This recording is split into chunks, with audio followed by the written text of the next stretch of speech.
Hi, എല്ലാവർക്കും നമസ്തേ. ഞാൻ ശ്രീരേഖ. രേഖ Menon hair care ചാനലിലേക്ക് എല്ലാവർക്കും സ്വാഗതം. അപ്പോൾ ഞാൻ ഇന്ന് പറയാൻ ഉദ്ദേശിക്കുന്നത് എണ്ണകളെ കുറിച്ചിട്ടാണ് കേട്ടോ. ഞാൻ അന്ന് പറഞ്ഞല്ലോ പലതരം എണ്ണകളാണ് ഞാൻ തേക്കുന്നത്. അപ്പോൾ അതിൽ ഒരു തരത്തിലുള്ള എണ്ണ ഞാൻ പറഞ്ഞുതരാം കേട്ടോ. അത് 3 എണ്ണയുടെ മിക്സിംഗ് ആണ്. ഒന്ന് ആവണക്കെണ്ണ, 2 olive oil, 3 vitamin E capsule.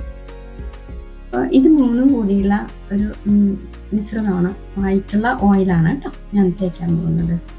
ഈ ആവണക്കെണ്ണ എന്ന് പറയുന്നത് ഹെയർ ഗ്രോത്തിങ്ങിനൊക്കെ ബെസ്റ്റാണ് കേട്ടോ. അത് നമ്മൾ ഒറ്റയ്ക്ക് തേക്കില്ല, കാരണം അതിനൊരുതരം പശപ്പുണ്ട്, പിന്നെ ഒരു കൊഴുപ്പ് പോലെയൊക്കെ തോന്നും, കട്ടിപ്പുണ്ട്. അപ്പോൾ ഇതെല്ലാം മാറാൻ വേണ്ടിയിട്ട് നമ്മൾ വേറെ എണ്ണയായിട്ട് നമ്മൾ സ്ഥിരം ഏത് എണ്ണയാണോ തല തേക്കുന്നത് ആ എണ്ണയുടെ കൂടെ ഈ അല്പം ആവണക്കെണ്ണ ഒഴിച്ചിട്ട് ഡബിൾ ബോയിലിംഗ് ചെയ്യും. ഡബിൾ ബോയിലിംഗ് എന്ന് പറയുന്നത് എല്ലാവർക്കും അറിയാം. ഒരു പാത്രത്തിൽ വെള്ളം ചൂടാക്കാൻ വെച്ചിട്ട് അതിൻ്റെ മീതെ ഒരു പാത്രത്തിൽ ഈ ആവണക്കെണ്ണയും മിക്സ് ചെയ്ത എണ്ണയും കൂടി ഒന്നിച്ച് വെച്ചിട്ട് ചെയ്യുന്നതാണ് ഡബിൾ ബോയിലിംഗ്.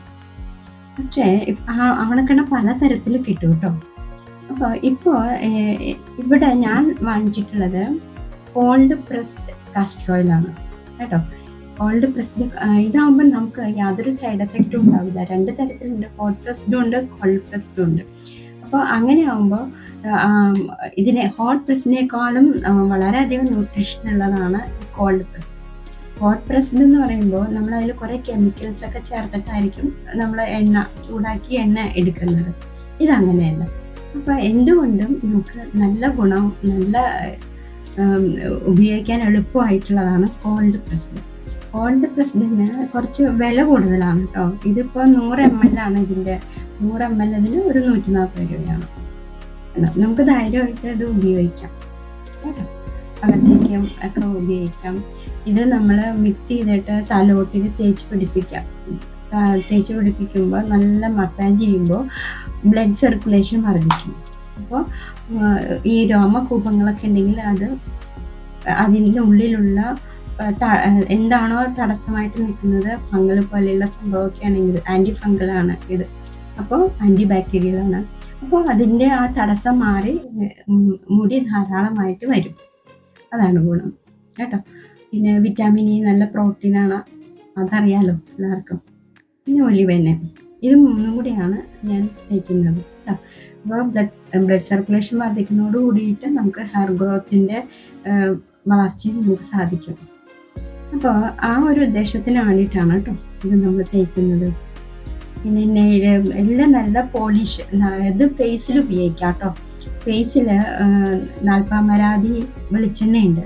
നാൽപ്പാമരാതി വെളിച്ചെണ്ണയുടെ കൂടെ 3 4 നമ്മൾ ആവശ്യത്തിന് തേക്കാൻ എടുക്കുന്ന നാൽപ്പാമരാതി വെളിച്ചെണ്ണയുടെ കൂടെ 3 4 ഡ്രോപ്സ് ആവണക്കെണ്ണ ഒഴിച്ചിട്ട് നമ്മളത് ഫേസിലൊക്കെ തേച്ച് ഇങ്ങനെ പിടിപ്പിച്ച് കഴിഞ്ഞാൽ നമ്മുടെ കറുത്ത പാടുകളൊക്കെ കുറയും കേട്ടോ.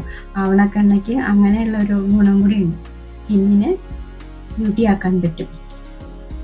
അപ്പോൾ അകത്തേക്ക് കഴിക്കാം, ഫേസിൽ ഉപയോഗിക്കാം, മുടിയിൽ ഉപയോഗിക്കാം, അങ്ങനെ പല പല ഉപയോഗങ്ങളുണ്ട്. നെയിലിൽ പരട്ടിയാലും നല്ല പോളിഷ്. അപ്പോൾ അങ്ങനെ പിന്നെ നമ്മൾ പുരികത്തിൽ പരട്ടും, പുരികം കൊഴിഞ്ഞു പോവാതിരിക്കാൻ വേണ്ടിയിട്ടാണ് കേട്ടോ. അങ്ങനെ പലതരം ഗുണങ്ങളുണ്ട് ഇതിന്. അപ്പോൾ അത് ഞാൻ എങ്ങനെയാണ് ഉപയോഗിക്കുന്നതെന്ന് കാണിച്ചു തരാം കേട്ടോ. അപ്പോൾ ഇതിലേക്ക് ആദ്യം ഞാൻ ഒലിവ് ഓയിലാണ് ഒഴിക്കാൻ പോകുന്നത്. 1 സ്പൂൺ ഒലിവ് ഓയിൽ, നമുക്ക് എത്രയാണോ വേണ്ടത് അളവെടുക്കാം കേട്ടോ. 1 സ്പൂൺ ഒലിവ് ഓയിൽ ഒഴിക്കാം. ഇത് ഡബിൾ ബോയിലിംഗ് ചെയ്യണ്ട കേട്ടോ. ഈ ഓയിൽ കോൾഡ് പ്രസ്ഡ് ഓയിലാണെങ്കിൽ നമുക്ക് ഡയറക്റ്റ് ഉപയോഗിക്കാം കേട്ടോ. അപ്പോൾ ഇതാണ് വിറ്റാമിൻ ഇ ക്യാപ്സ്യൂൾ, അത് ഒഴിക്കാം കേട്ടോ. ഒരെണ്ണം വിറ്റാമിൻ ഇ ക്യാപ്സ്യൂൾ, പിന്നെ 3 4 ഡ്രോപ്സ് ആവണക്കെണ്ണ.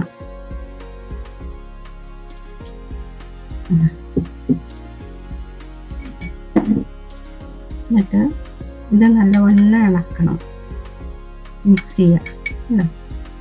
മിക്സ് ചെയ്തിട്ട്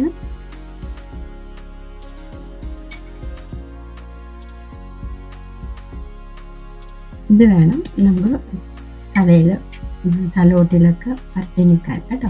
പിന്നെ വേറെ കാര്യം എന്താണെന്ന് വെച്ചാൽ, ഇത് നീർപ്പിടുത്തമൊന്നും ഇല്ലാത്തവർ വേണമെങ്കിൽ ഈവനിങ് ടൈമിൽ മുടി പിടുത്തുന്ന സമയത്ത് ഇത് തേച്ച് തലമുട്ടിലൊക്കെ തേച്ച് മസാജ് ചെയ്യുക. എന്നിട്ട് മുടി കെട്ടി വയ്ക്കുക. പിറ്റേ ദിവസം നമ്മൾ വെറുതെ കഴുകി കളഞ്ഞാൽ മതിയാവും കേട്ടോ. അല്ല, ഇനി നീർപ്പിടുത്തം അങ്ങനെയുള്ള പ്രശ്നമൊക്കെയാണ്, ബുദ്ധിമുട്ടാണ്, എണ്ണ തേച്ച് അധികം നേരം നിൽക്കാൻ പറ്റുന്നില്ല, അങ്ങനെയൊക്കെയുള്ളവരാണെങ്കിൽ ഞാൻ പറയാറുള്ളത് പോലെ കുളിക്കുന്നതിന് തൊട്ട് മുമ്പ് തേച്ച് പിടിപ്പിക്കുക. 5-10 മിനിറ്റ് നേരം നിൽക്കുക. കുഴപ്പമില്ലാത്തവരാണെങ്കിൽ അരമണിക്കൂറൊക്കെ നിൽക്കാം. എപ്പോഴും പുതിയ എണ്ണ നമ്മൾ പരീക്ഷിക്കുമ്പോൾ അല്പ സമയം വേണം നമ്മൾ പുരട്ടി നിൽക്കാനായിട്ട് കേട്ടോ. പെട്ടെന്ന് അരമണിക്കൂർ നിൽക്കരുത്, അത് നമുക്ക് ബുദ്ധിമുട്ടുണ്ടാക്കും കേട്ടോ. അപ്പോൾ എപ്പോഴും ടൈമിങ് കുറച്ച് തേക്കുക. അത് കഴിഞ്ഞാൽ അത് ഗ്രാജുവലി ആയിട്ട് അത് കൂട്ടിക്കൊണ്ടിരിക്കുക. ഇങ്ങനെയാകുമ്പോൾ അതുപോലെ ആദ്യമായിട്ട് തേക്കുമ്പോൾ പ്രത്യേകം പറയുന്നു, നെറുകയിൽ ആദ്യം തേക്കരുത് കേട്ടോ. ആദ്യമായിട്ടുള്ള എണ്ണ തേക്കുമ്പോൾ നെറുകയിൽ തേക്കരുത്. നമ്മൾ തലോട്ടിലും ബാക്കിയുള്ള അടുത്തൊക്കെ തേക്കാം. എന്നിട്ട് കുറേശ്ശെ പിടിച്ച് വരുമ്പോൾ നമുക്ക് നെറുകയിലേക്ക് തേക്കാം കേട്ടോ. അപ്പോൾ അത് ഇങ്ങനെ ഈ എണ്ണ എടുത്തിട്ട്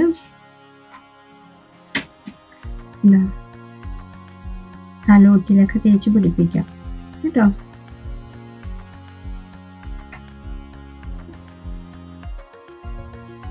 നന്നായിട്ട് തേച്ച് പിടിപ്പിച്ചിട്ട് മസാജ് ചെയ്യുക. ഒരു 5 മിനിറ്റ് മസാജ് ചെയ്തുകൊണ്ടേ ഇരിക്കുക കേട്ടോ, തേച്ചിട്ട്.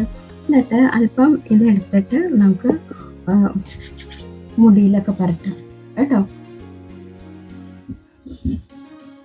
അപ്പോൾ ഇങ്ങനെ തേക്കാം. 2 തരത്തിൽ തേക്കാം. ഒന്ന് കുളിക്കുന്നതിന് മുമ്പ് തേക്കാം, കുളി കഴിഞ്ഞ് മുടി ഉണങ്ങി വൈകുന്നേരം മുടി വിടുത്തി കെട്ടിവെക്കുന്ന സമയത്താണെങ്കിലും നമുക്ക് ഇത് അപ്ലൈ ചെയ്യാം കേട്ടോ. പിന്നെ നിങ്ങൾ ഞാൻ പറയുന്ന പോലെ ഒരാഴ്ച നിങ്ങളൊന്ന് ശ്രദ്ധിച്ചു നോക്കൂ. വൈകുന്നേരങ്ങളിൽ മുടി വിടുത്തി മുടി പിന്നിട്ട് നോക്കൂ കേട്ടോ. മുടി പിന്നിട്ട് നോക്കൂ, നിങ്ങൾക്ക് ഡെയിലി എത്ര മുടി പോകുന്നുണ്ടെന്ന് അറിയാൻ പറ്റും. കാരണം നമ്മൾ കെയർ ചെയ്യുമ്പോൾ മുടിയുടെ കൊഴിഞ്ഞു കുറയും. അല്ലാതെ നിങ്ങൾ സാധാരണ രീതിയിൽ വെറുതെ മുടി കെട്ടി വെച്ചിട്ട് നിങ്ങൾ പോകുന്ന മുടി ഒന്ന് എണ്ണി നോക്കിയാൽ നിങ്ങൾക്ക് അറിയാൻ പറ്റും കേട്ടോ. സമയം നമ്മൾ മുടി കെട്ടി അല്ലെങ്കിൽ മുടി പിന്നിയിട്ടൊക്കെ രാത്രി കിടക്കാൻ നേരത്ത് നമ്മൾ മുടി കെട്ടി വെച്ച് കിടന്നു കഴിഞ്ഞാൽ പിറ്റേ ദിവസം നോക്കുമ്പോൾ എണ്ണത്തിൽ കുറവുണ്ടാവും.